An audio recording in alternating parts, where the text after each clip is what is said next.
I would definitely not suggest these to be your first Betta that you buy. Tip number 6. Also, these baby Bettas, they actually can't sex them. They're too young to be sexed. You started with half the cup with your old water and you filled it all the way. But aquarium salt does not dissolve.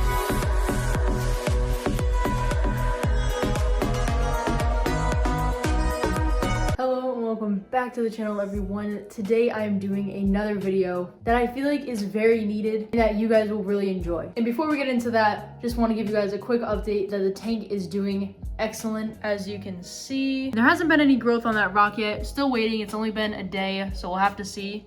But the dwarf hairgrass and everything else looks really good in this tank. Also, our Betta is doing really well, swimming around, and he just actually ate. But today, I want to do 10 tips for beginner Betta fish owners. Since I know a lot of you are just getting into Betta fish, maybe because you just started watching my videos and you think it's really cool, or you've wanted one for a long time, or maybe you haven't owned one since a kid. No matter what, this video is definitely for you. And before we get into the 10 tips, make sure to hit that subscribe button, drop a like, and comment down below any other tips that you have for beginner Betta fish owners. That is a tongue twister. Beginner Betta fish owners, beginner Betta. Now, the first thing I'm going to talk about is what Betta fish you should start with. My number one is going to be glow Bettas. Now, when you're going to pick out your first Betta fish, you may go to a chain pet store. I'm not going to list them off, but they're basically in every city. And recently, within the last year, they've released glow Bettas. Now, these Betta fish glow. They're genetically modified. However, I would definitely not suggest these to be your first Betta that you buy. Reason being is because they are fairly new. There are some rumors that they can be blind. They aren't typically the healthiest Bettas. They may not last that long, and for a new aquarium, for a new Betta fish owner, it probably just isn't the best first beginner fish. And number two, the Betta that you shouldn't start with is baby Bettas. At these same chain pet stores, they sell baby Bettas. Now, the problem with these baby Bettas is that baby Bettas actually need to be at a consistent higher temperature between 80 and 82 degrees. And in a store, it's really only like 60 to 70 degrees, meaning that these Bettas are already compromised because of the temperature. Water parameters need to be very accurate and not fluctuate much.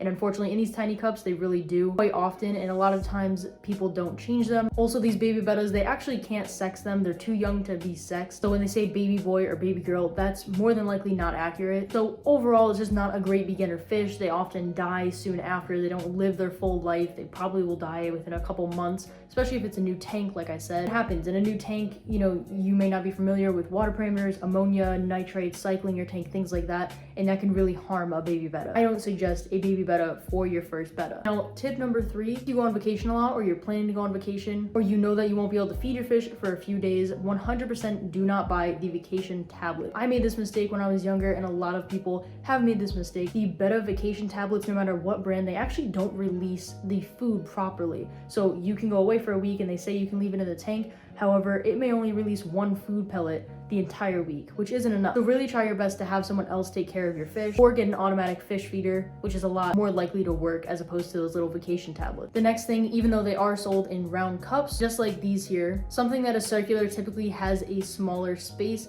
and so the oxygen exchange is limited, and it causes for higher ammonia, and the water parameters just aren't going to be good. So rounded bowls, rounded tanks, and just basically no bowls are really not acceptable for your first Betta tank, or really any Betta tank. On the topic of tanks, make sure that your first tank is at least 3 gallons. If you have a quarantine tank, it can be like 2.5 gallons, but a permanent tank needs to be at least 3 gallons because you will have plants and decorations in there and a filter, so it really won't even have that full 3 gallons. And me personally, my minimum is 5 gallons. Like this here is a divided 10 gallons, so each side is 5 gallons, and that is what I use for my Bettas. Honestly, bigger the better. If you want a 10-gallon Betta tank, go for it. Tip number 5. Now, this one might be quite obvious, but do not house your Bettas together. As a beginner Betta fish owner, you may go to a store, you may rely on what the information they're telling you, and some people do have accurate information. However, some may tell you that you can have females together, you can do this and do that. However, female Betta fish really can't be together unless it is at least a 20-gallon tank and an odd number, and you should probably have experience, and you need backup tanks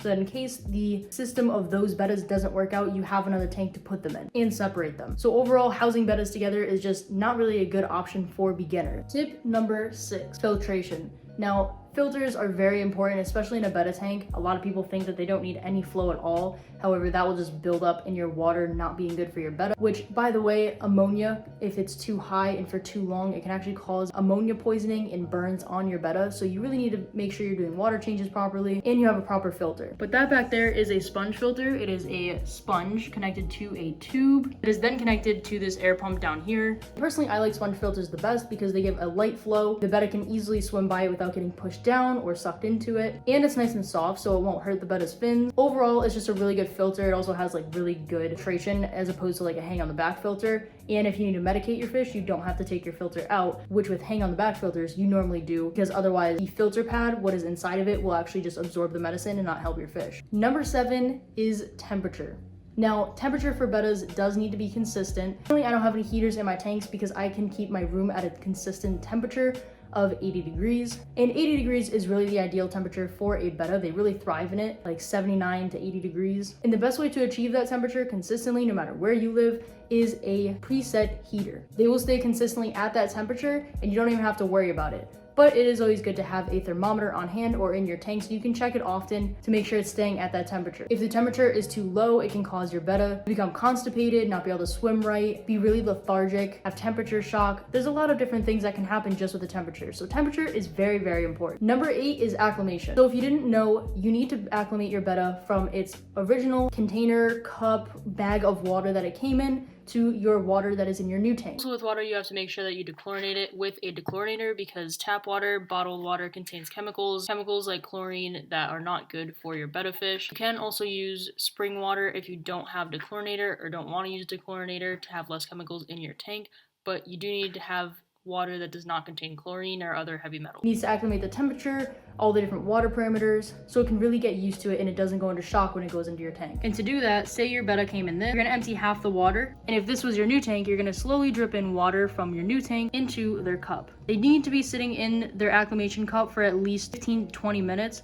Really 20 minutes to 25 minutes is best. And after you've slowly drip acclimated them, slowly gotten the new water into their cup water or container water, whatever. You started with half the cup with their old water and you filled it all the way up. After it's filled up and they sit in it for a little while, then you can put them into their new tank, but not with their old water. Now, tip number 9 is something that maybe doesn't apply to everyone, but aquarium salt does not dissolve. So I see a lot of people with their new tanks who message me, send me emails, comment that they were told to put aquarium salt into their aquarium. However, aquarium salt, unless you're using it to treat a specific thing, isn't really necessary, and it also doesn't dissolve. So the only way to remove it from the tank is to actually have a siphon, a vacuum that sucks it up and removes it from the tank. If there becomes too much salt in the water, it'll basically become some form of salt water, which obviously Bettas are freshwater, so you don't want that. And it can end up doing more harm than good. So make sure if you use aquarium salt, you are siphoning it out or removing it in some way. And honestly, the best thing to do if you are treating your fish is going to be to do it in a separate tank. So this is kind of like a 2-in-1 type of tip, but it is always good to have an extra tank, an extra container that is large enough for your Betta. So in case you ever need to medicate them, so you don't have to do it in your full tank because that could be a lot of extra water changes and it's a lot easier to monitor your fish in a smaller container. So any sickness that they have can get on plants and decorations and stuff, which you'll have to clean out, and you don't want to have to do that every single time you medicate. Tip number 11, a little bonus for you guys, is to be careful of the decorations and the plants that you put in. Gravel can leak off chemicals and paint into your water, so you really don't want to use colored things. You want to use more natural things like sand after you've rinsed it thoroughly. Really nothing colored. Also, your decorations can do the exact same thing. Decorations can chip off paint,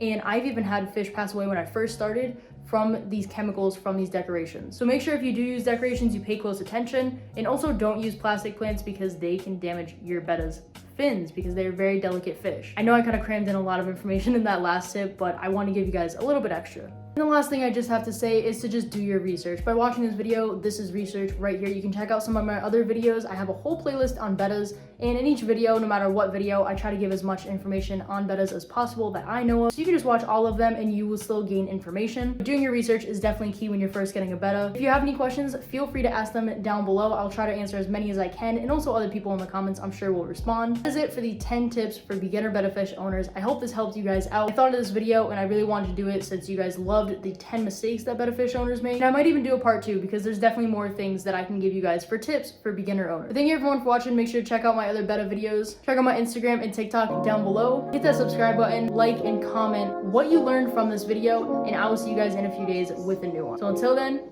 bye.